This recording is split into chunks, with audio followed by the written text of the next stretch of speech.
Liftoff of the Delta rocket carrying GLAST.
Good morning, everybody, and welcome to Discovery Festival 2021. My name is Jessica Sosa, and I'm here with Big Brothers Big Sisters of Central New Mexico.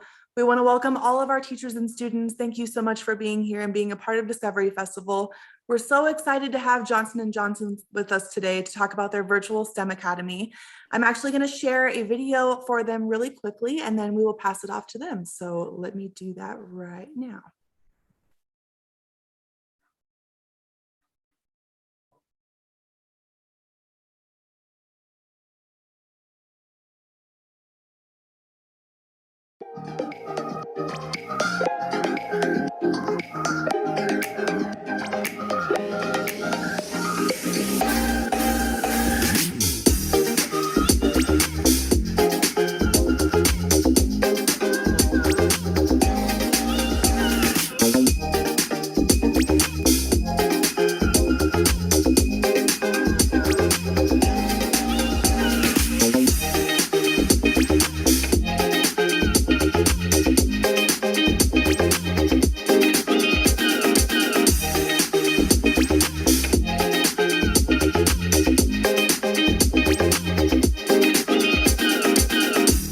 Hello, my name is Susan Dunley and I'm Programme Lead for Johnson & Johnson STEM Academy.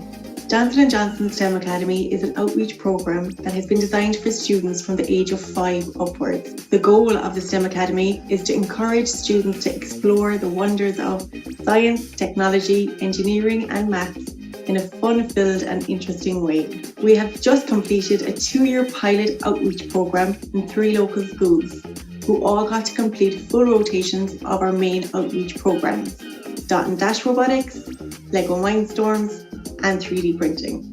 Now we are ready to launch Virtual STEM Academy. What this will include is a complete taped bank of lessons for all our outreach programs, a program playbook including all our lessons, train the teacher tutorials, and of course, ongoing online assistance. We look forward to bringing you on this amazing journey.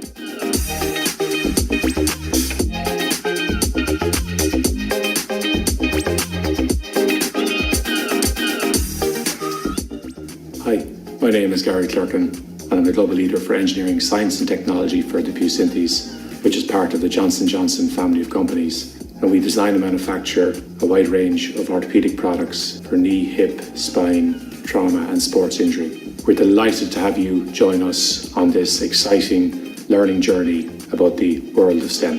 The aim of the Academy is to encourage STEM exploration through hands-on, multisensory and creative experiences, support how children engage in the world in ways that promote learning related to STEM, increase diversity in those eventually choosing a STEM career, but most importantly, having fun with STEM. By engaging in these experiences, young children develop inquisitiveness, critical thinking, and problem-solving capabilities. This program is really important to J&J, as it's the foundation for future generations of scientists and engineers to deliver life-changing innovations and better outcomes for patients. Enjoy the journey.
All right, that was awesome. And I'm super excited to hear more. So I will pass it off to Gize and you guys can get started. Thank you. Thank you, Jessica. Good morning, everyone. My name is Gize Banyas, and I'm a solution engineer for Johnson & Johnson. We're super excited to participate at Discovery Fest this year. Before we start, I'd like to quickly introduce the J&J team. Joining us today are my colleagues Susan Dunley, Margie Miramontes Dunn, and Aoife Devlin. Susan and Aoife lead the J&J Virtual STEM Academy, and today they're going to be walking us through a 3D printing experience all the way from Cork, Ireland. And with that, I'd like to hand it over to Susan to get us started. Off to you, Susan. Thanks so much. Hi, everyone. As was just said, my name is Susan. We're based here in Cork in Ireland, and I lead the Johnson & Johnson STEM Academy. Johnson & Johnson STEM Academy is an outreach program designed for students from the age of 5 upwards through elementary school, high school, university, and our apprentice schools. What Aoife is going to take you through today is a bit about our 3D program. So I just hand it over to Aoife there now. Thanks so much. Perfect. Thanks, Susan.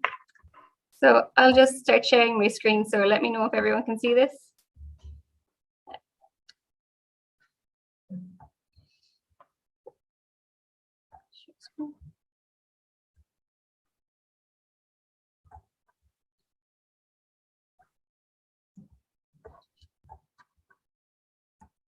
Yep, we can see it.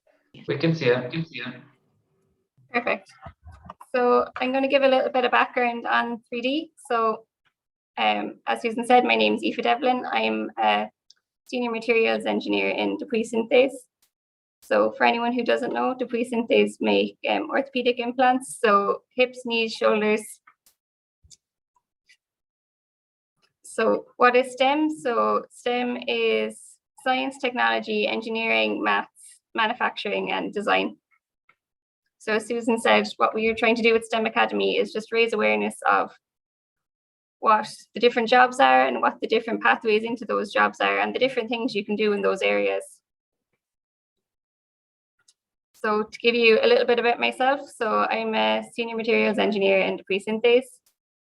So how I got to where I am today is I studied biomedical engineering in a college here in Cork in Ireland. While I was in college, I did an internship with Dupuis working in new product introduction. So it was looking at new products that were coming through, but how we could make them with conventional manufacturing methods. So different types of machining where we cut away from blocks and make the parts. I then finished out my degree and I came back as a manufacturing process engineer. So that's when I started working in 3D printing. So in this job, I was looking at new products and if we could 3D print them. And then I moved over to the materials and surface technology group. So what we do is we take the products that have been partially developed and we look at how to get them on the market so that we can sell them. And I've gone back doing a master's as well by night. So one of the reasons I went into engineering is that my dad did engineering. So I found out a bit from him. And also I just really liked maths in school and I liked physics and I liked science. So it was something that kind of combined them all together. Because I did biomedical engineering, it was a little bit of science, a bit about biology and the body, and then how it all fits together and how you can make things work. So some of the different sites we have in Ireland and around the world are, we have Vision Care, who make contact lenses. There's Dupuis Synthase, who make hips, knees, shoulders, spinal cages, trauma products. We've got Ethicon, who make surgical instrumentation. We've got Janssen, who make different drugs and medicines. And we've got our J&J Consumer, who make loads of different shampoos, body gel, lotions, and baby products. So for 3D printing, it's an additive manufacturing process. So what this means is you're adding material, you're not taking it away. So typically for machining, you start with a block and cut away what you don't need to get the shape you want. 3D printing is a little bit different in that you're building up in layers to get the shape that you want. So how it works is you have a filament spool. So that's a wheel of material like this.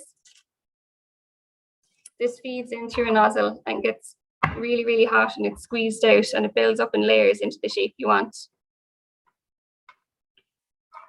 So this is a demo here of the printer we have.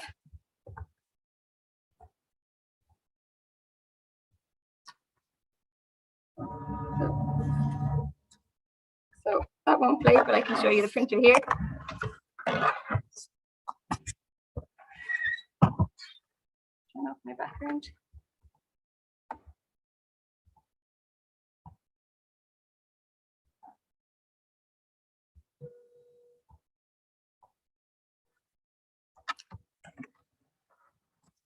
So this is the printer.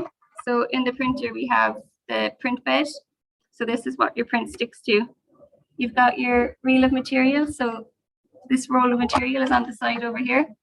That feeds in through the top of the nozzle, and the nozzle gets very hot, up to about 200 degrees, and it squirts out your material and builds it up in layers.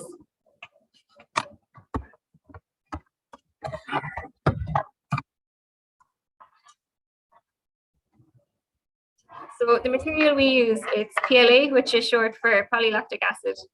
So why we use this is it's a type of plastic, and some of the benefits are it's low cost, so it's cheap to buy.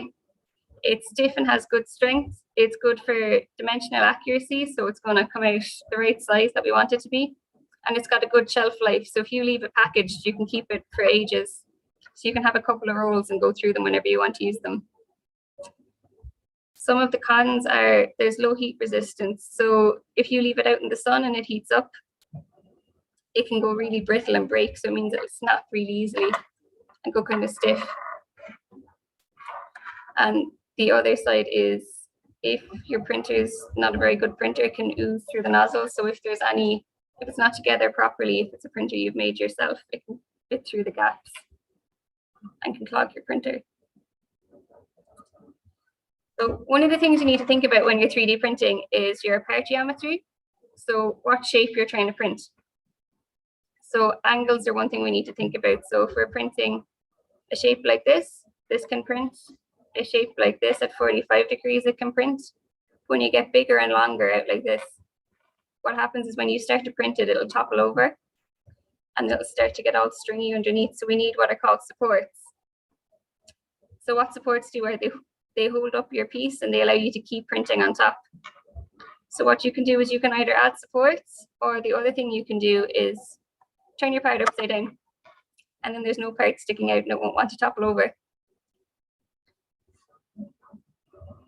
So this is another example of a traffic cone. So if you're trying to print this cone, if you print it upright like this, you only have a really little bit of support to stick it to your build plate on the bottom.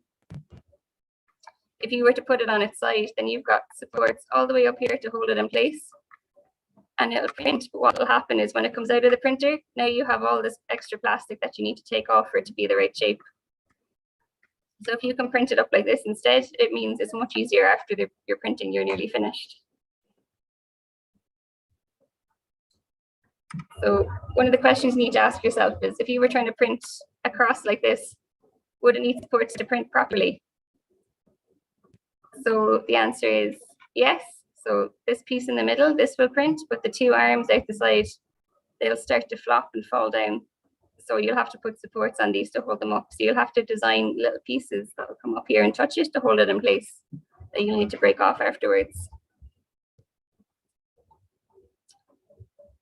So one of the other things to consider is infill. So what infill is when you're printing up in layers, you'll print the outside of your part. And then depending on what you're going to use it for, you can change what the middle of your part looks like. So you can have something like this, where it's nearly hollow in the middle, like this one on the left. Or you can fill it in a little bit more, or a little bit more like this one on the right. So the difference will be how heavy your part is. So the more infill you have, the heavier it'll be. It'll be a little bit stronger, but it'll also take longer to print. So if you want something really quickly and you just want it to play with or to show you what size something's going to be, this is the one you'd want to use. But if you want something that's going to be really strong, you'll have to fill it in like this. But it means it's going to use more material and it's going to take longer to print. So that's another question you need to ask when you're trying to print is, more infill will make your part stronger, but it's going to take longer to print.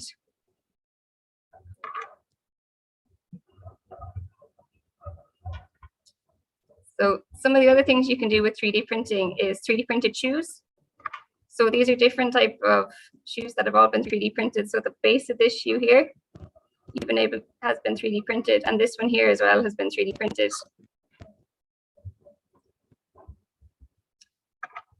Some of the other things you can do with 3D printing is medicine and veterinary. So I've already mentioned I work in Dupuis, so we make medical devices. Some of the other things you can do is veterinary parts. So this is Winter the dolphin. He's had his tail 3D printed. There's a bird here who's had a 3D printed beak. And there's Derby the dog here as well, who's had his legs 3D printed.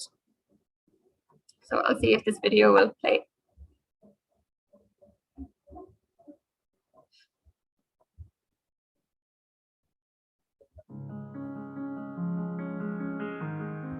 I came across Derby a little over 3 months ago now, I think. I had adopted a dog through this rescue group called Peace and Paws. He was born with deformed front legs.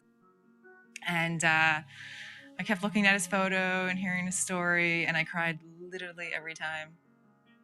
Finally, I messaged her and I was like, okay, I'll do it. Foster, I'll take care of him. I had to try and help this dog. We decided to get him a cart, which worked quite well, but they limit his mobility in terms of being able to play with other dogs, and it's not really the full motion of running. For Derby's project, we're using a variety of 3D technologies, and that allows us to get in there and really modify the organic digital models quickly and easily, and start to do the sort of designs that Derek wants us to do. The great thing about using 3D technology in Derby's case is having these images on file on a computer and being able to print them is a lot quicker than having to hand sculpt every single mold and rebuild these braces 5-10 times. With prosthetics in general, a lot of the designs are going to this Running Man sort of look. And I was concerned with doing a Running Man that he would end up digging them into the dirt. And so that's really where I came up with the loop idea. Hey, Derb, you got your new legs. We started them off very low, and so that it wouldn't be too drastic. We have a line called the Project 5500, which enables us to run dual materials. That has really been key with designing his prosthetics. I got it. I don't become impressed very quickly, but when I saw him sprinting like that, it was amazing. It just, I couldn't believe it. The first time he was put on them and he took off running, he was just so happy. I was absolutely amazed at how well he did. He runs with Sherry and myself every day, at least 2 to 3 miles. He runs faster than both of us. He never really tires out. He's just so happy to do that. This is what 3D printing is all about. To be able to help anybody, dog, person, whoever, to have a better life is just, there's no better thing to be involved in.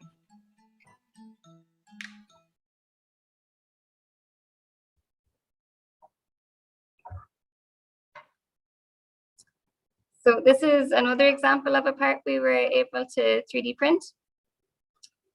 So this was during COVID-19 at the start of the pandemic. Unfortunately, there was a shortage of personal protective equipment. So one of the things we were able to do was, was use 3D printing to print these headbands. And what that meant is we could go out to nursing homes and we could print these really easily, and we could print stacks of them. And quickly and cheaply, we were able to make these headbands that we could put visors onto. And they weren't perfect. Obviously, a face mask would be better, but when we couldn't get face masks, these were quite helpful to nursing homes that couldn't get personal protective equipment. And then I've got some other pieces here. So there's loads of different shapes you can make with 3D printing. You can make almost anything you want. We've got little cups that have been 3D printed. You can also make moving parts. So this is a little octopus that was 3D printed and has all his tentacles that will move around.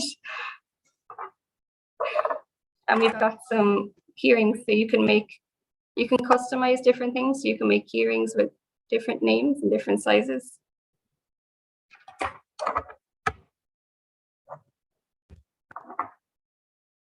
Oh, sorry, share my screen again. Hey, Aoife, I believe we have some questions coming in. Oh, that's perfect. All right, so we've got quite a few actually. Everybody's really enjoying this.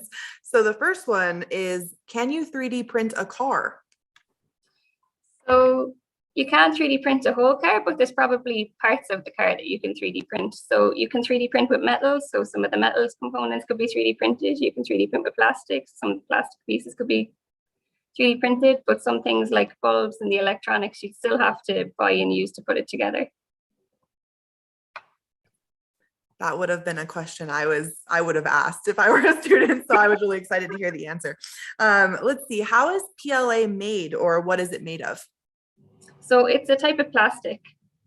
So I'm actually not 100% sure how it's made. I know when we buy it for the printer, it comes in these spools. I think it's originally a powder, but I'm not 100% sure on that one. I'd have to check.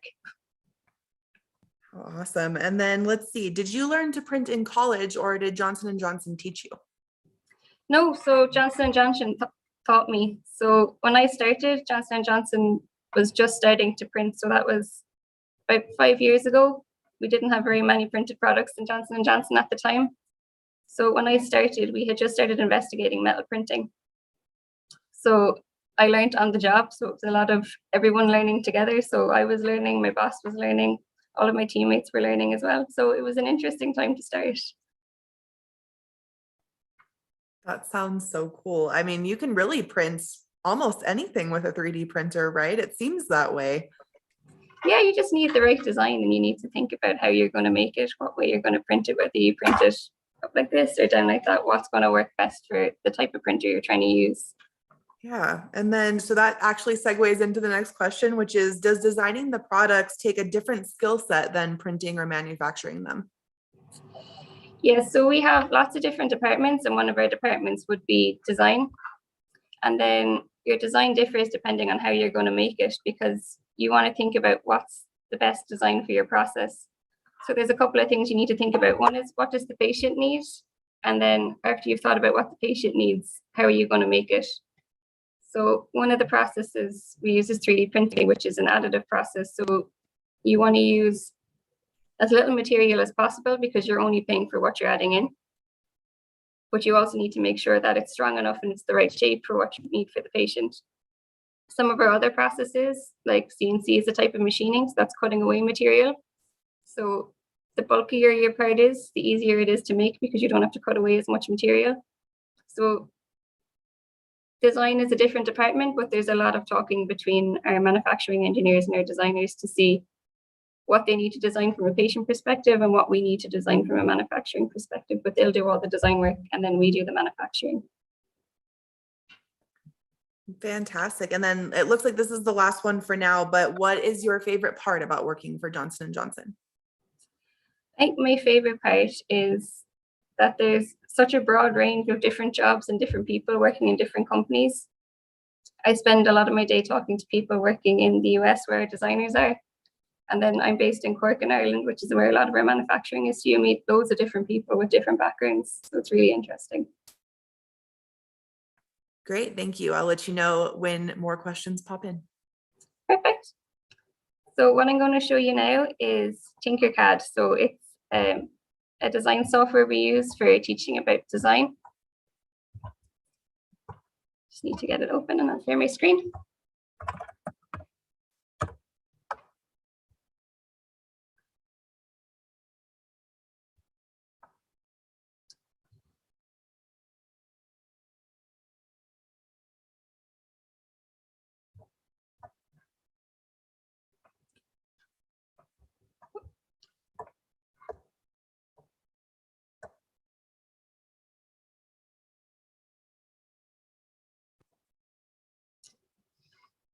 So this is Tinkercad.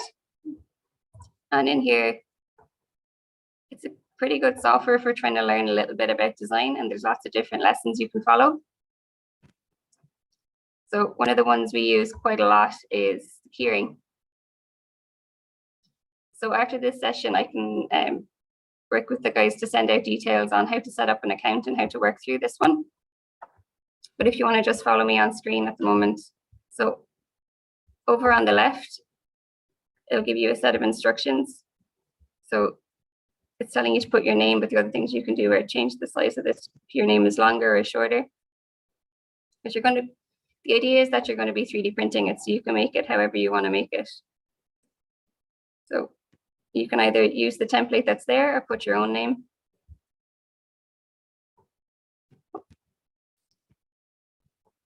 You can also make the letters different sizes.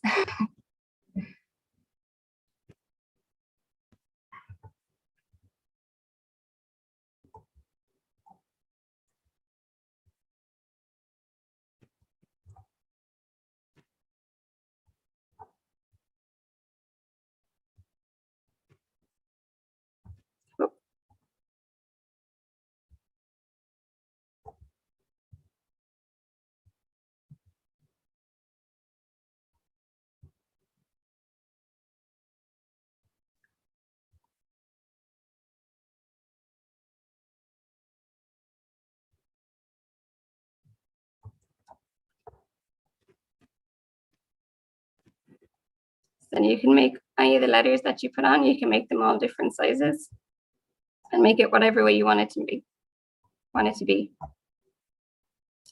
Then after you've done that, you need to delete all of the extra letters.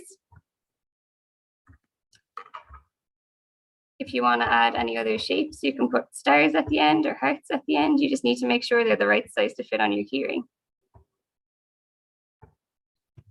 And then make sure they're on your keyring and that you don't accidentally move bits like I do.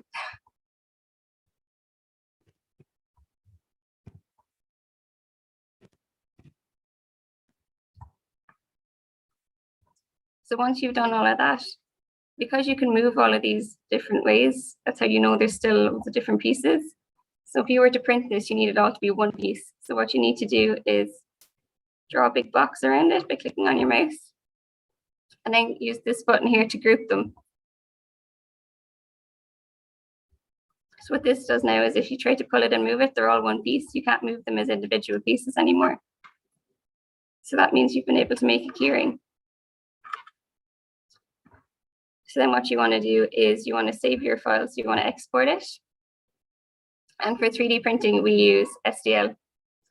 So STL is a type of design file, and what it is it's the surface of your part made up of lots of different triangles. So a little bit if you broke a glass or a mirror and put it back together. So that's what we use for 3D printing, because you need to be able to tell the printer where the edge of your part is. So how it does that is it uses the triangles.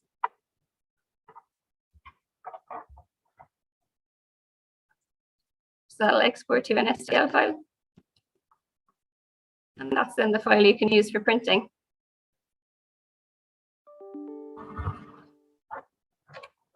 So I have the printer here, so I can show you the printer. So I'll stop sharing.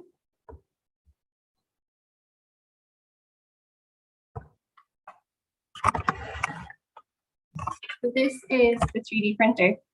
So if I open it up,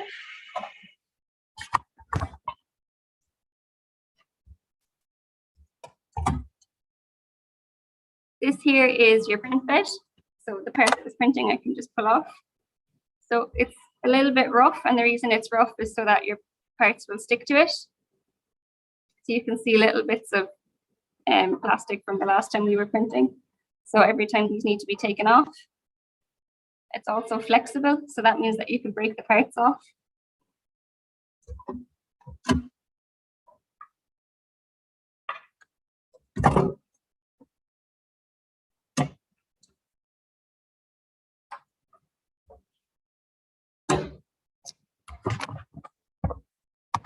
The side here.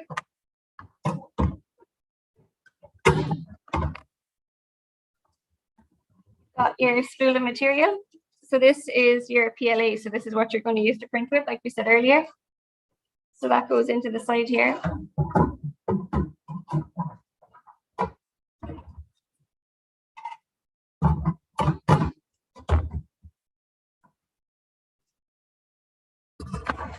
So it then feeds through a pipe from the wheel over to the top of the nozzle.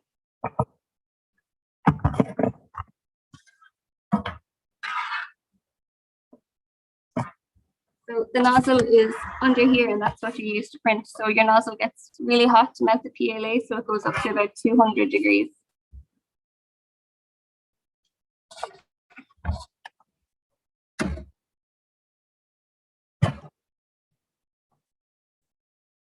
So if we want to put on a build, first of all, you need to pick what file you want to print. So we're going to print a little chess piece.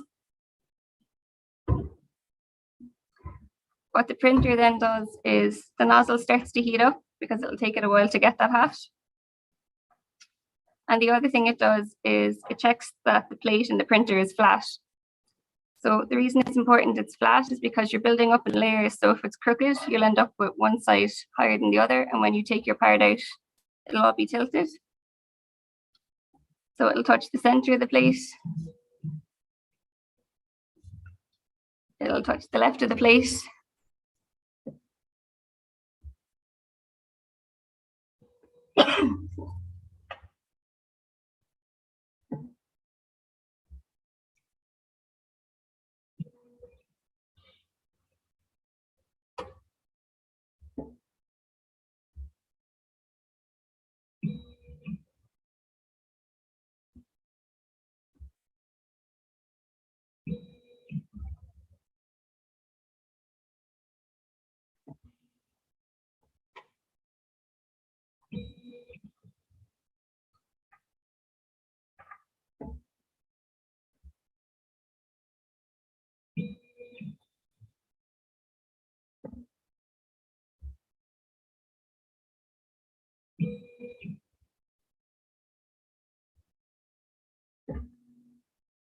And it'll check the front of the plate as well. So it'll make sure that left to right and back to front, that they're all at the same height.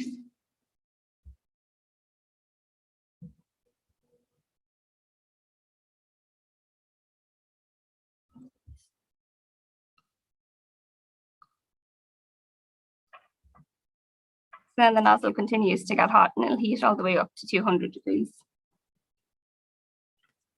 So one of the good things about PLA as well is it comes in loads of different colors. So we've got green in there at the moment, we've got pink here, we've got parts we printed in white, and we've got this vase here as well that we printed in red. So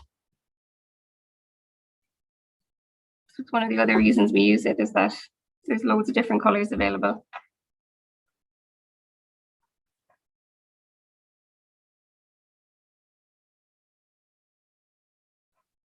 Oh, it just takes a couple of minutes to heat up. It's nearly there. I don't know, can you see the thermometer here at the bottom? So it shows you how hot it's getting. That's one of the reasons for these doors as well, is to make sure that nobody touches it while it's getting that hot.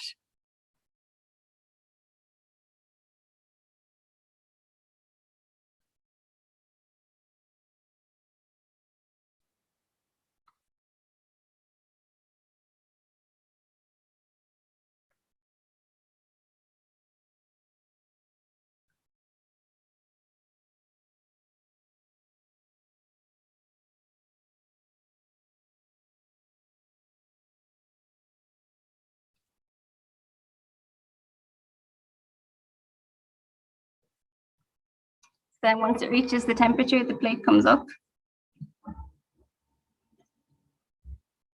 And the nozzle finds the middle of the plate.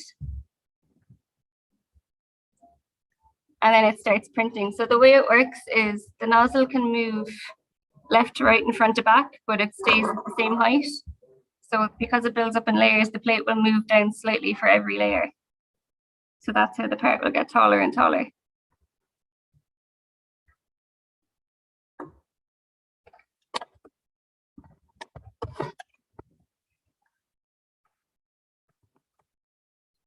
So I don't have any more questions come in while we've gone through that.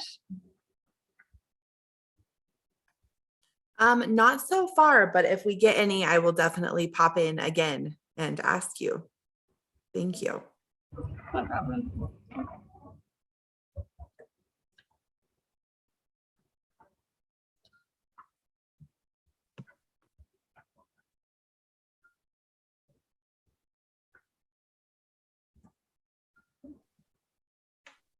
I have a quick question. How long does it usually take to print?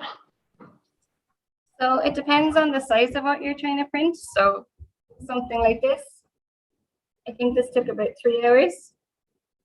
But something like one of these key rings, they took about 20 minutes. So the other thing it depends on as well is the infill we were talking about earlier. So if this was solid plastic, it would take a little longer. But because we used a wide infill, so there's lots of little holes, a bit like this guy where there's kind of a crisscross pattern, it makes your part lighter and it means there's not as much material, so it prints a little bit faster.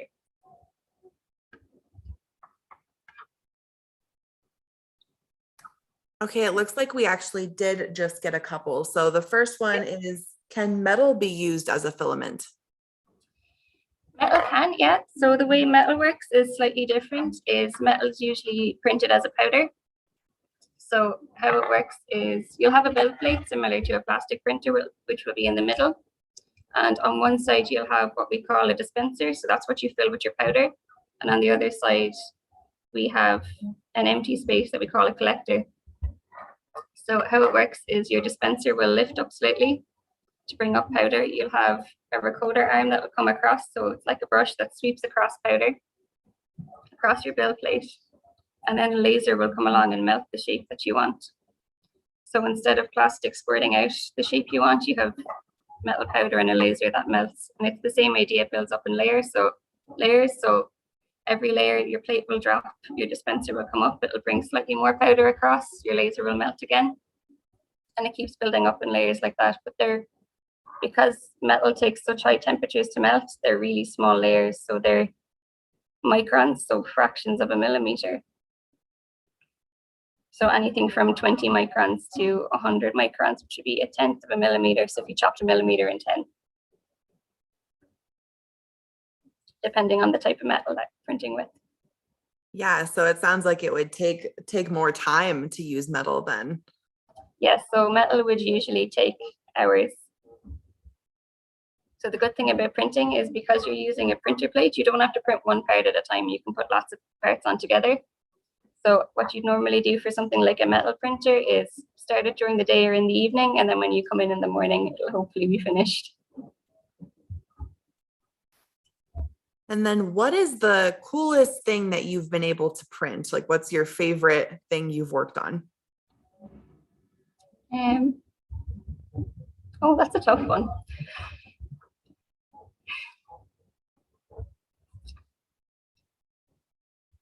So I suppose one of the things I like to make are moving parts, just because it's something that you can't do with traditional manufacturing, but it's not something we've used on a product yet. So these have only been demo parts that we've ever been able to make moving parts for. But I suppose for products, I suppose I like the idea that we can 3D print medical devices, and it gives us a little bit more freedom in the design, that we can look at new designs and new ways to help people that we haven't been able to use before. Yeah, and so you showed us that great video about the prosthetics that help the dog, which, I mean, I was tearing up when I watched that. I don't know about all of you. But what are some other applications for 3D printing that might solve other medical problems? So It's not something that anybody has on the market yet, but bioprinting is an interesting one that people are looking at. So at the moment, if you have an issue with your bones, you need to get a metal implant. So one of the things people are looking at is if you could 3D print bone or cartilage. So instead of needing metal or plastic implants, you could have a natural implant. So you'd replace bone with bone or tissue with tissue. So you could 3D print maybe a piece of a kidney or a liver, 3D print cartilage. So I think that's a really interesting one. Yeah, One of the that's other fun incredible. ones is 3D printing cheese and chocolate. Cheese and chocolate, what do you mean? It's not one we do, but I've seen it done. Oh, fun. And then let's see. The last one here is, so a student said, I have seen videos of printers used in construction of buildings on my Facebook. How would you keep a 3D printed wall from falling? So you'd have to think about how thick your cement is. So I've seen some videos of 3D printed houses. So typically cement's used for sticking bricks together. But if you want cement to stick, it's a little bit like if you've ever iced a cake, if you make really runny icing, it's going to drip all down the edges. But if you can use less water and make it a little stiffer, it'll make it stronger. So it's all about the mixture that you put in. That makes sense. All right. Well, thank you so much. I think those are all the questions for now. Problem?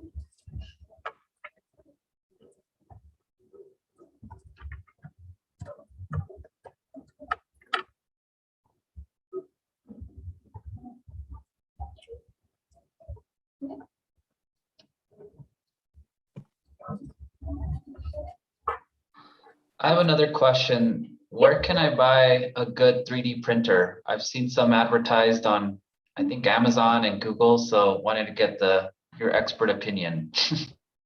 The one we have here actually is one that we bought off Amazon. So I think a couple of the things you need to look at is who's going to be using it and what you're going to use it for.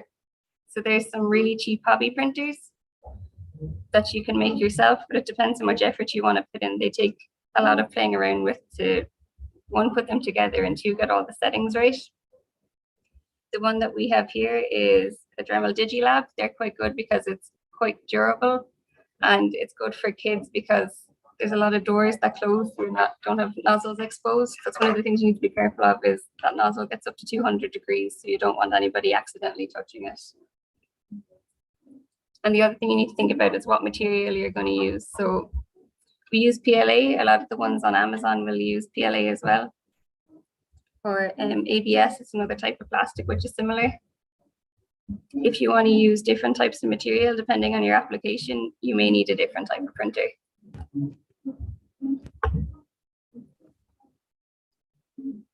So Eva, we've run a few programs in local schools as well with 3D printing. When you actually go into the school, when can the kids get their hands on the printer? How long does it take before they're able to start using it? So it's usually pretty quick. So the first thing we usually do is go through Tinkercad and look at the design and make sure that everyone's able to design something they can print for themselves. And then for the printer, it's pretty quick. So we have a printer software, and in that you can tell it what size the part's going to be, what layer size you want to use. That's another thing that will affect how quickly it prints. So what size layer you're using, and what kind of infill you want to use. So we talked about infill earlier. It's the lines inside the part and how far apart they are. So we usually do go to the schools for 6 weeks, and on week 2 is usually when people start printing. So it's pretty quick to learn. And obviously it's safe because of the cover, because you'd be afraid. Very good. And then afterwards, the kids work away themselves once they have the knowledge and once you've taught them the principles. Yeah, so we go through a couple more lessons where we look at some of the do's and don'ts of 3D printing. So things we went through earlier, like parts that need supports and the different types of supports you can use, how to make your STL files and a couple of different designs that you can print. And then once we finished, we lay printers in the schools and we let the kids work away under teacher supervision. Brilliant. It looks like we have a couple more questions coming in. All right, so what are nozzles made of? What are nozzles made of? So the nozzles are typically metal. I don't know exactly what type of metal, but they are metal because metal would have a higher melting point than plastic. Okay, and then how does the filament get pumped through the machine? So I have a slide I can show for this. So share my screen again.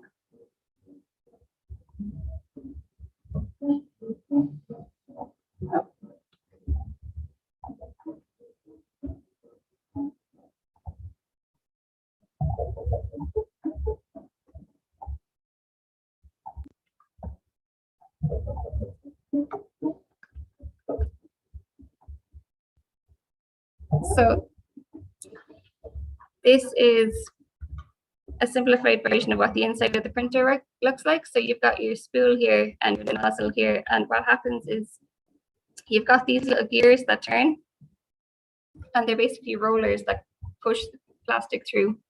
So what they do is they pull plastic from the spool and force it through the nozzle. And then because the nozzle's hot, it'll come out the other side. So they're strong enough that they can make the spool turn to feed the plastic, but they're not strong enough that if the nozzle is cold, they could force it through, because you can see how the opening gets smaller to make sure only small amounts of plastic come through so you get accurate layers. So that's how the plastic's fed through the nozzle. And then does the filament ever get stuck in the machine? Sometimes, yeah. So what we have to do is, if it gets stuck, is we need to cut here so that we can take the spool out. We try to feed through what we can of the plastic. What you need to do is let the nozzle get hot. Sometimes you need to play with the settings to get it a little bit hotter than usual, so that you can, usually what happens is it's gone cold with too much plastic stuck in here and it can't get hot enough to melt it. So what we do is manually turn up the temperature so that the excess plastic is able to come through and feed through the rest of what's here. And then once that's fed through, we put in a clean spool and start again. But thankfully, it's not something that happens too often. And then let's see the last one. So in 10 years, where do you think 3D printing will be, and how important do you think it will be for the medical industry? I think 3D printing is growing. It's still a relatively new technology, so it's not used for too many things at the moment, but it's growing. So I think it's going to get more and more important. And I think because it's new, it'll get faster. And as it gets faster, it'll grow and more people will want to use it. And I think once it becomes a little more popular, more people will be aware of it and know what it is and how it works. And I think that'll increase its popularity a bit more as well. So I think there's definitely more to come for 3D printing. I think there's going to be more and more jobs where they're 3D printing related, or they're using things that are 3D printed.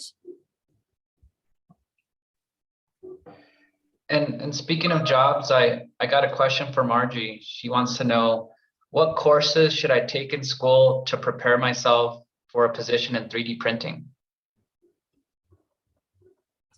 I think it depends where you want to go. So science subjects are usually a good one to have. Sometimes if you're creative, art can be good to get into design, but it really depends on what you're interested in. I think maths and the sciences are the main ones, but they're not the only subjects you can be interested in to go into engineering or to go into 3D printing. I suppose especially it depends on the type of 3D printing as well. So I mentioned earlier things like 3D printing cheese and chocolate. So they wouldn't necessarily be engineers, they might be food scientists. So there's lots of other jobs that use 3D printing as well. Got it. And we also have a question from Jules. He wants to know, do they use 3D printing to test structures for strength or feasibility?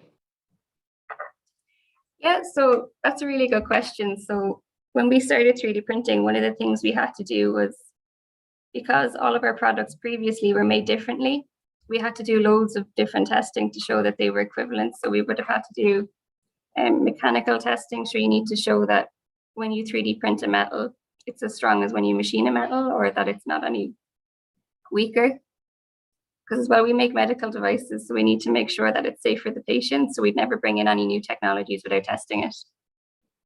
So before we ever started looking at what products we could 3D print, we would have spent a couple of years just doing testing on how strong the material is.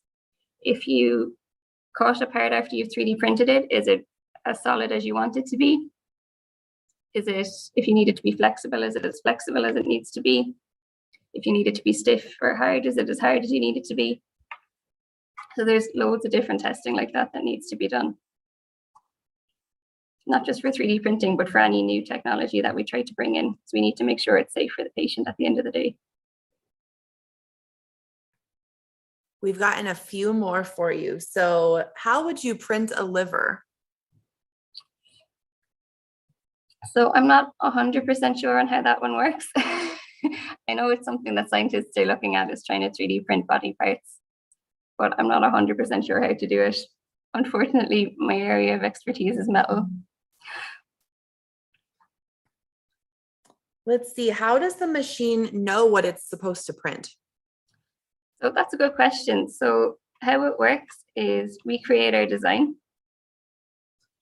From there, we use a 3D printing software, and what that software does is it takes your part and cuts it into the layers that you're going to print and puts it into a file format that the 3D printer can use. So then what that does is it gives it a 2D picture, so like a drawing of what every layer looks like. And that's how it knows what path to take with the nozzle to make the right shape. It's fascinating how all of that kind of speaks to each other and how all these things are created. I think this is so cool. Let's see, is Johnson & Johnson around the world? And if I work there, could I travel? Yeah, definitely. So we have loads of different companies all over the world, in America, in Europe, in South America. There's loads of different Johnson & Johnson sites and loads of different Johnson & Johnson companies. So there's Ethicon, there's Dupuis, there's Janssen, there's Vision Care, there's Consumer. So there's loads of different areas you can work with. And even within a company, there's loads of different departments. So for 3D printing, we do our manufacturing in Cork, but we've got a design team out in Indiana in America. We also work with some of the R&D team out in Leeds in England. We've got some more R&D that we work with. So R&D is research and development. So they do all the early designs and development of what materials and what technologies we're going to use. And they work out in Switzerland as well. So I've done a bit of travel to the different sites when I'm working with different teams. And the other thing we do as well is for manufacturing, when we're going to buy a machine, there usually needs to be someone from the manufacturing site go to where the machine is made and look at if it's the right machine for what we want to do. So there's definitely opportunity to travel.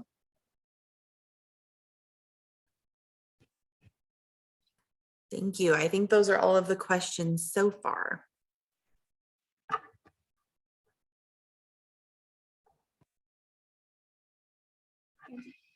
I think that's everything I had to go through, unless there's any more questions. But I just want to say thanks to everyone for giving me the opportunity to talk to you today about 3D printing. If there's any more questions, let me know. And if anyone has any questions they want to follow up with, that's okay as well. So we did just have one more come in. Is 3D printing currently being used in a large commercial or manufacturing level, or is it still new and experimental in general? No, so it is being used at a commercial level. So Boeing have some airplanes where they've 3D printed turbine blades. And we've got a couple of 3D printed products on the market ourselves. So no, definitely it's becoming more widespread. It has gone into production a bit more.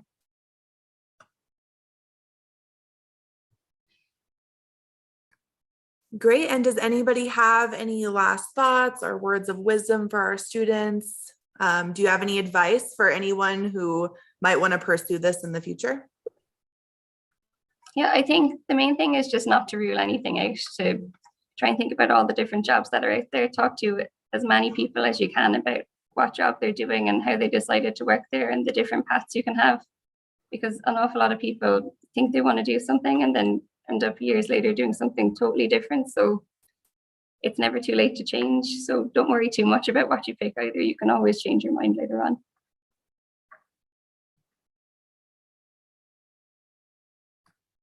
All right. Well, thank you all so much. We really appreciate Johnson & Johnson for being here and for supporting us at Big Brothers Big Sisters. It really means so much. And this was so fun. I feel like I learned a ton. So I know that our students and teachers loved it and they had a million questions. All right. Any final words from anybody? If not, I will go ahead and share some sponsor shout outs for everybody who's participating in Discovery Festival.